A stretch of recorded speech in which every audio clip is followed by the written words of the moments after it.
सरपंचों के अधिकार छीने, पंचायती राज संस्थाओं के अधिकार छीने, संविधान पर बुलडोजर चलाया, 2 बच्चे की कंडीशन, पढ़ाई लिखाई की कंडीशन केवल पंचायती राज संस्थाओं और नगर पालिकाओं पर लगा दी और 1.5 साल तक चुनाव नहीं करवाए। और जब ये लोग न्याय मांगने गए तो लाठियां, अश्रु गैस, डंडे और पानी की बौछारों और पुलिस की तलवारों ने इनका सामना किया। चुने हुए प्रतिनिधियों को कभी हरियाणा के इतिहास में ऐसे बेइज्जत किसी ने नहीं किया। एक एक सरपंच की पीठ पर पड़े, छाती पर पड़े लाठियों के निशान भाजपा सरकार के अंत को सुनिश्चित करेंगे, मुझे ये विश्वास है। मैं आज हमारी सरपंच एसोसिएशन का शुक्रगुजार हूँ कि इन्होंने मिलकर ये निर्णय किया कि ये कांग्रेस पार्टी का समर्थन करेंगे और इस चुनाव में कांग्रेस पार्टी को जिताने के लिए कैथल विधानसभा में भी और जहाँ जहाँ दोस्त और रिश्तेदार और हैं पूरे ज़िले में और पड़ोस के ज़िलों में, वहाँ भी काम करेंगे। मैं आज यहाँ पर लगभग 32 हमारे सरपंच साहिबान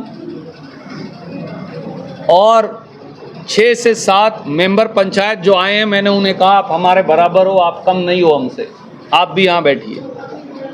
मैं एक एक करके उनके नाम पढ़ूंगा उनका स्वागत करने के लिए। उन सब ने, बहुत सारे साथी पहले से कांग्रेस में हैं, बहुत सारे साथियों ने अब जेजेपी या बीजेपी छोड़कर, आईएनएलडी छोड़कर कांग्रेस में विश्वास जताया है। और हमारी एसोसिएशन के प्रधान संरक्षक सारे मेरे भाई बैठे हैं, इन्होंने मुझे ये भी बताया है कि जो 8-9 सरपंच साहिबान बचे उनसे भी इनकी बात चल रही है, वो भी बहुत जल्दी आकर कांग्रेस को ज्वाइन करेंगे। मैं एक एक साथी का नाम पढ़ना चाहूँगा ताकि आपके संज्ञान में रहे। हमारे जो जिला प्रधान हैं सरपंच एसोसिएशन के, मेरे छोटे और प्यारे भाई सुखविंदर जी दुंदरेड़ी, ये जेजेपी में थे, इन्होंने फैसला किया है कांग्रेस में शामिल होंगे। हमारे पंचायती राज प्रकोष्ठ के जो जिला प्रधान थे जेजेपी के, मेरे छोटे भाई बलविंदर जी जसवंती, इन्होंने भी फैसला किया है कि ये भी कांग्रेस पार्टी के अंदर अब शामिल होंगे। मेरी एक रिक्वेस्ट है बाकी साथियों से, अपनी जगह खड़े होकर नमस्कार कर दीजिएगा, थोड़ा पत्रकार साथियों को भी पता चलता रहता उससे। मेरे छोटे भाई है दयानंद, वैसे तो मैं और मेरा वो हिस्सेदार है घर का, पर उसको बहका कर ले गए थे 5-10 दिन के लिए बानपुरा से। वो मुझे छोड़ ही नहीं सकता, मैं उसको नहीं छोड़ सकता, इसलिए वो वापस अपने घर में। मेरे भाई और साथी हैं मंजीत सिंह जी सरपंच बलवंती, वो आपके बीच में हैं, उन्होंने भी बीजेपी छोड़कर कांग्रेस ज्वाइन की है। मेरे भाई और साथी हैं संदीप सिंह जी सरपंच पट्टी अफगान, हमारे भाई और साथी हैं पालाराम जी सरपंच खड़ौदा, ये बड़े भाई भी हैं। और हमारे 2 चाणक्य हैं सरपंच साहिबानों में, भाई साहब कुतेपुर से सरपंच और भाई साहब खड़ौदा के सरपंच। हमारे साथी हैं गुर महेंद्र सिंह जी सरपंच डेरा गदला, इन्होंने भी कांग्रेस में अपना पूरा विश्वास किया है। भाई बड़े भाई रणधीर सिंह जी, 1 सेकंड और सर दर्शन दे दो, सरपंच कुतेपुर। हमारे साथी हैं रोहतास जी सरपंच शेरगढ़, हमारे साथी हैं हरजिंदर सिंह जी सरपंच जगदीशपुरा, ये पीछे बैठे हैं हमारे साथी जी जी। हमारे साथी हैं विकास सीसमोर जो सरपंच हैं मेरे गांव से। हमारे साथी हैं सुबे सिंह जी पट्टी डोगर के जो सरपंच हैं। हमारे साथी बीरभान जी सरपंच दिलोवाड़ी। हमारे साथी फूल कुमार जी भैणी माजरा।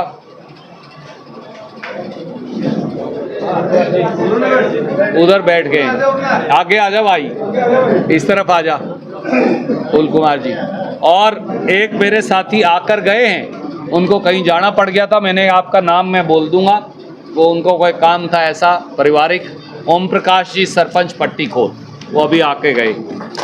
इसके अलावा बहुत सारे साथी लंबे समय से हमारे साथ काम कर रहे हैं, पर उनके सबके आपसी मेल जोड़ से आज हम सारा परिवार इकट्ठा हुआ है। चाहे वो मेरे साथ काम कर रहे हैं, पर मैं उनका नाम लेके उनका सम्मान करना भी जरूरी समझता हूँ। भाई राजेश नैन जी सरपंच जोटखेड़ी, मेरे भाई राजेंद्र जी सरपंच नैना, भाई गुरनाम सिंह जी सरपंच बाबा लदाना, कहाँ गए? पीछे वो पीछे रहे। भाई श्यामलाल जी सरपंच देवीगढ़, कहाँ गए श्यामलाल?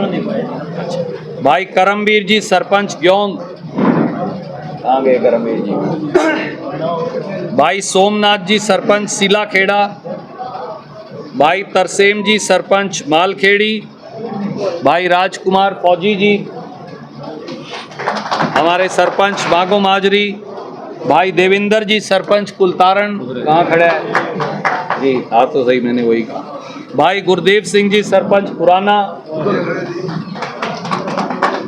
भाई सुरजीत सिंह जी सरपंच बूढ़ा खेड़ा, आगे आ जाओ सुरजीत, पीछे मत खड़े हो भाई, इधर आ जाओ, यहीं एडजस्ट हो जाए सुरजीत। भाई गुरनाम सिंह जी सरपंच हमारे सांगण, भाई सुखदेव सिंह जी सरपंच चक पाडला, भाई सत्यदेव जी पहलवान, बुला दे सुरजीत उसे भी जी, हमारे सरपंच छोत, मेरे भाई महिपाल जी सरपंच गढ़ी, था तो सही महिपाल जी, भाई प्रेम जी सरपंच संगतपुरा जी। तो और हमारे कुछ पंच साहिबान भी आए हैं, मैं 1 मिनट और लूँगा आपका सिर्फ। मेरे भाई लाडी जी पंच जसवंती,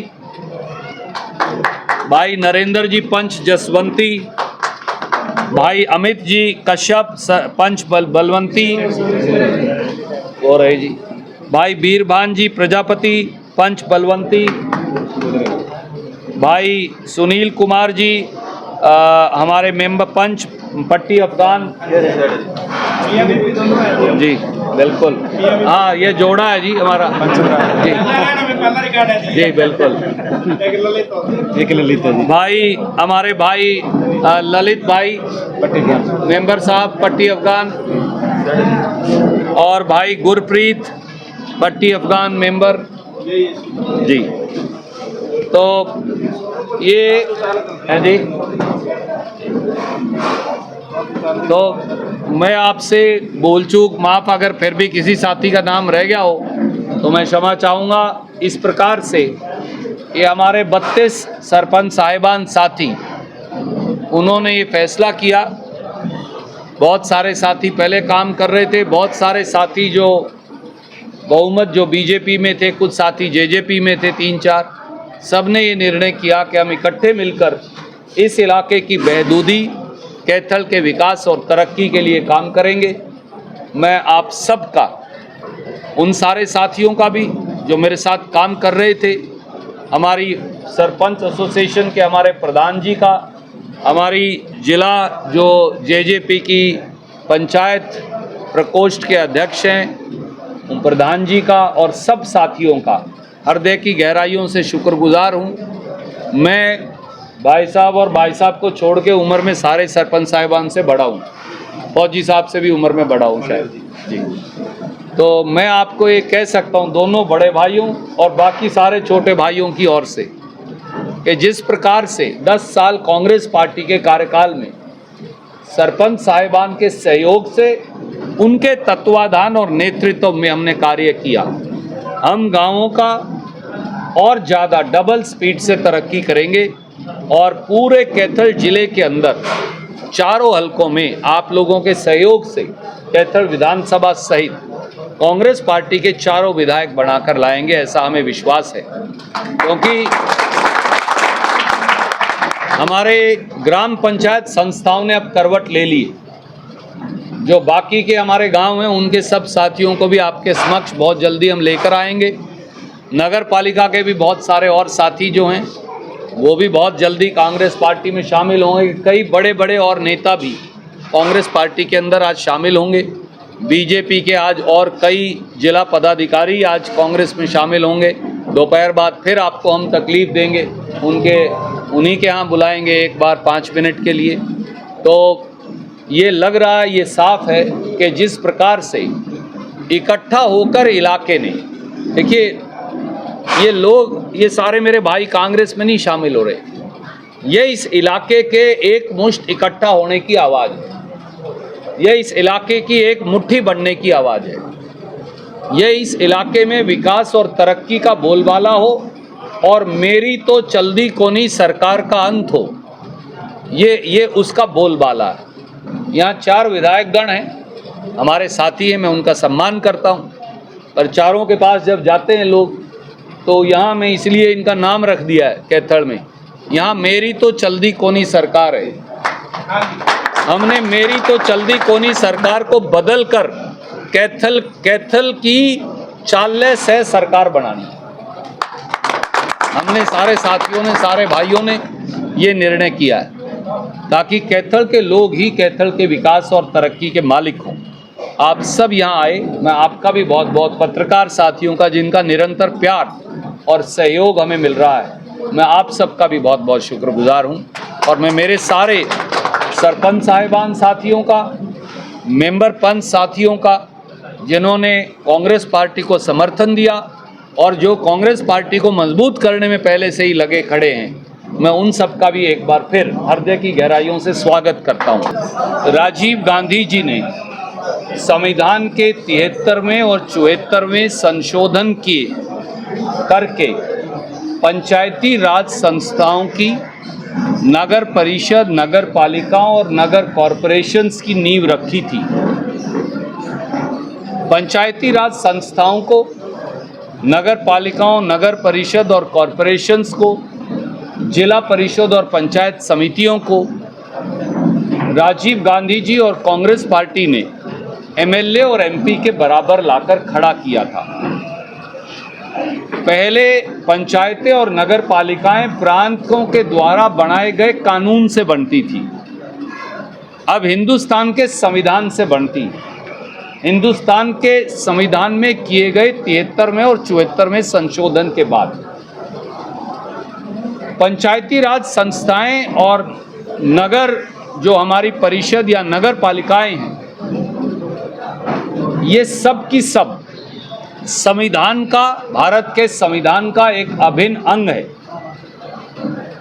और इनको ताकत देने, एमएलए और एमपी के बराबर लाकर खड़ा करने, गांव देहात की तरक्की के अंदर बराबर का हिस्सेदार पार्टनर बनाने, गांव की भविष्य की प्लानिंग को लेकर गांव के सरपंच साहिबान, मेंबर साहिबान, पंचायत समिति और जिला परिषद के साथियों की राय लेने, अनिवार्य तौर से गांव के सब काम उनके तत्वाधान और निगरानी में करवाए जाने, ये हिंदुस्तान के संविधान की मंशा। पर जिस प्रकार से बीजेपी ने हिंदुस्तान के संविधान को रौंद कर गरीबों के अधिकार छीनने की कोशिश की, हरियाणा में बीजेपी ने हिंदुस्तान के संविधान पर बुलडोजर चलाकर हरियाणा के पंचायती राज संस्थाओं के अधिकारों को रौंद डाला, सरपंचों के अधिकारों को रौंद डाला, मेंबर पंचायतों के अधिकारों को रौंद डाला, जिला परिषदों को अपनी मुट्ठी में कर लिया, पंचायत समितियों को बंधक बना लिया और हिंदुस्तान के संविधान को कंस की भांति जैसे जेल में डाल दिया था भगवान श्री कृष्ण को, उसी प्रकार से पंचायती राज संस्थाओं को बेड़ियों में बीजेपी की सरकार ने जकड़ दिया।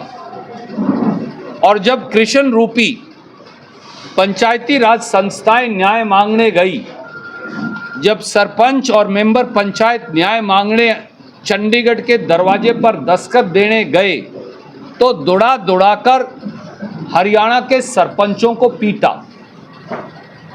लाठियां मारी, अश्रु गैस मारे, मुकदमे बनाए, अधिकार छीने और बुलडोज़र से संवैधानिक अधिकारों को रौंद दिया। ये बीजेपी की सरकार की 10 साल की कहानी। इसके साथ साथ बीजेपी की सरकार ने 2 नाकाबिले माफ़ी कार्य और किए। कानून में संशोधन कर उन्होंने पढ़ाई लिखाई की एक ऐसी शर्त लगा दी जो एमएलए और एमपी पे लागू नहीं। हम नहीं कहते कि पढ़ाई लिखाई की शर्त मत लगाइए, हम कहते हैं पहले प्रधानमंत्री पर लगाइए, मुख्यमंत्री पर लगाइए, एमपी एमएलए और मंत्रियों पर लगाइए, फिर सरपंचों पर लगाइए। अगर आप अनपढ़ हो तो आप देश के प्रधानमंत्री बन सकते हो। अगर आप अनपढ़ हो, अगर आपकी डिग्री का किसी को पता ही नहीं, आज तक एक ही डिग्री है हिंदुस्तान में, एक बच्चे को मिली हो, एंटायर पॉलिटिकल साइंस, तो आप देश के प्रधानमंत्री बन सकते हो। पर अगर आप अनपढ़ हो तो आप सरपंच नहीं बन सकते, जिला परिषद के मेंबर नहीं बन सकते, पंचायत समिति के मेंबर नहीं बन सकते। अगर आप अनपढ़ हो तो मुख्यमंत्री बन सकते हो, एमएलए बन सकते हो, एमपी बन सकते हो, मंत्री बन सकते हो, केंद्र सरकार के मंत्री बन सकते हो, पर आप सरपंच नहीं बन सकते। क्यों? सबसे पहले खुद पर लागू करें, फिर सरपंचों पर और मेंबर पंचायत और जिला परिषदों पर भी लागू करें। एक नई शर्त लगा दी 2 बच्चों की। अगर आपके 4 बच्चे हैं, 6 बच्चे हैं, 10 बच्चे हैं तो आप प्रधानमंत्री बन सकते हो, मुख्यमंत्री, मंत्री, एमपी, एमएलए बन सकते हो, पर आप मेंबर पंचायत, सरपंच, जिला परिषद के सदस्य नहीं बन सकते। ये अन्याय क्यों? या तो सब पे लागू करो या किसी पे लागू मत करो। चुने हुए लोग ये हैं, चुने हुए लोग हम हैं। अगर हमारे ऊपर लागू नहीं है, एमपीओं पर और एमएलए पर, तो इन पे लागू कैसे हो सकती? और एक जुल्म और भी किया। 1.5 साल तक बीजेपी की सरकार ने पंचायती राज संस्थाओं के चुनाव नहीं करवाए। नतीजा क्या हुआ? कह दिया चुनाव करवाएंगे। गांव के अंदर सरपंच साहिबान 1.5 साल चुनाव लड़ते रहे। जिला परिषद का चुनाव लोग 1.5 साल तक लड़ते रहे।